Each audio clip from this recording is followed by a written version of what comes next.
जो बोले सो निहाल, सत श्री अकाल। क्या आप जानते हैं कि सिख धर्म की शुरुआत कैसे हुई और कैसे गुरु नानक देव जी को मिला गुरु का दर्जा। हिंदू धर्म में कार्तिक पूर्णिमा का दिन बहुत खास होता है और इसके अलावा सिख धर्म में भी इस दिन की बहुत अहमियत है।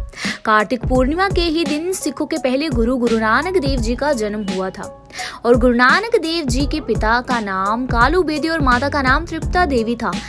नानक देव जी की बहन का नाम नानकी था। जब गुरु नानक देव जी बड़े हुए तो उनके पिताजी ने उन्हें गायों का ख्याल रखने की जिम्मेदारी दी, लेकिन नानक जी बीच बीच में ध्यान करने लग जाते थे और गायें दूसरे लोगों के खेतों में जाकर उनकी फसल खराब कर देती थी।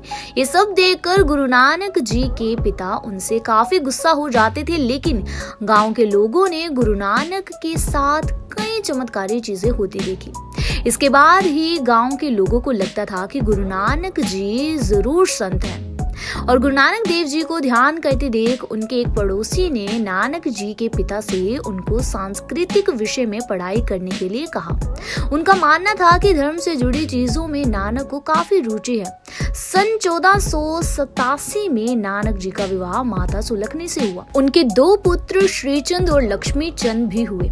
गुरु नानक देव जी के पिता चाहते थे कि वे अपना कारोबार करें ताकि अपने परिवार की जरूरतों को पूरा कर सके। इसके लिए उनके पिता ने उन्हें नया कारोबार शुरू करने के लिए कुछ पैसे दिए, लेकिन नानक जी ने उन पैसों से रास्ते में मिले भूखे और यतीम लोगों को खाना खिला दिया और जब वह खाली हाथ घर लौटे तो उनके पिता उन पर काफी गुस्सा हुए। लेकिन नानक जी ने ये कहा कि अच्छा काम करने का फल हमेशा अच्छा ही होता है।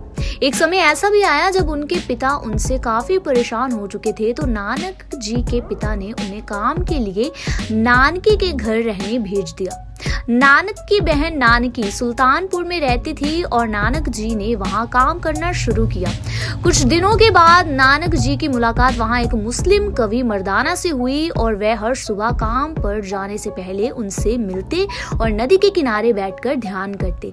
ये देखकर वहां के लोगों को काफी आश्चर्य हुआ कि दो अलग धर्म के लोग एक साथ कैसे ध्यान कर सकते हैं। एक दिन नानक जी मर्दाना जी के साथ नदी किनारे ध्यान करने और नहाने गए। नानक जी नदी के पानी में उतरे ही थे और वहीं गायब हो गए। लोगों को ये लगा कि अब नानक जी नदी में डूब चुके हैं और अब वह कभी वापस नहीं लौटेंगे।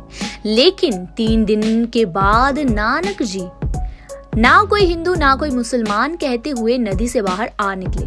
ये देखने के बाद सभी का मानना था कि नानक जी कोई संत है और सभी लोगों ने उन्हें गुरु कहना शुरू कर दिया। तभी से उनको गुरु नानक कहा जाने लगा। इसके बाद नानक जी ने खुद को ध्यान करने में विलीन कर लिया और उन्होंने अपनी नौकरी छोड़ दी, अपना सारा सामान गरीबों में बांट दिया, अपनी पत्नी और बच्चों के लिए सभी सुविधाओं का इंतजाम किया और मर्दाना जी के साथ धार्मिक यात्रा पर निकल गए। दोनों ने जगह जगह जाकर लोगों को धर्म से जुड़ी जानकारी देनी शुरू कर दी। इसी के साथ कैसे हुई थी सिख धर्म की शुरुआत? तो सिख धर्म की शुरुआत सिख धर्म के सबसे पहले गुरु नानक देव जी द्वारा दक्षिण एशिया के पंजाब में हुई थी। उस समय पंजाब में हिंदू और इस्लाम धर्म था। तब गुरु नानक देव जी ने लोगों को सिख धर्म की जानकारी देनी शुरू की, जो इस्लाम और हिंदू धर्म से काफी अलग था। दरअसल गुरु नानक देव जी के बाद 9 गुरु और आए जिन्होंने सिख धर्म को बढ़ाया। सिख धर्म में ही 5वें गुरु अर्जन देव जी के समय तक सिख धर्म पूरी तरह से स्थापित हो चुका था और उन्होंने सिखों के आदि ग्रंथ नामक धर्म ग्रंथ का संकलन भी किया था। तो कुछ इस प्रकार से हुई थी सिख धर्म की शुरुआत, यानी कि नानक देव जी को मिला गुरु का दर्जा। इसी तरह भक्ति और धर्म से जुड़ी और भी जानकारी जानने के लिए बने रहिए हमारे चैनल के साथ। तब तक के लिए वाहेगुरु जी का खालसा, वाहेगुरु जी की फतेह।